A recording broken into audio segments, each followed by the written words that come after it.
पण आज त्यांची कमी मला प्रत्येक क्षणोक्षणी जाणवत आहे। पण शेवटी जे नशिबात असलं ते होतं आणि आलेल्या सगळ्या अडचणींना समोर जात मी ही निवडणूक लढवत आहे। आज खऱ्या अर्थानं या देशात हा लोकशाहीचा उत्सव आहे आणि या उत्सवात आपण सगळ्यांनी सामील व्हायचं आवाहन मी करत आहे।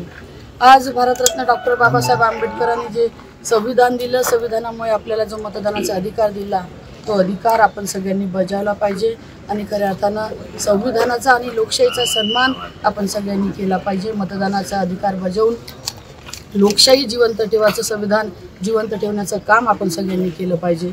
आज कडाक्याचं ऊन आपल्या विदर्भात आहे, तरी पण सगळ्या मतदारांना मी आवाहन करतो की एवढ्या उन्हात देखील आपला मतदानाचा अधिकार वाया जाऊ न देता प्रत्येकाने जेवढ्या जास्तीत जास्त प्रमाणात करता येईल मतदान हे केलं पाहिजे आणि या देशाच्या लोकशाहीत आपलं देखील योगदान हे आपण बजावलं पाहिजे।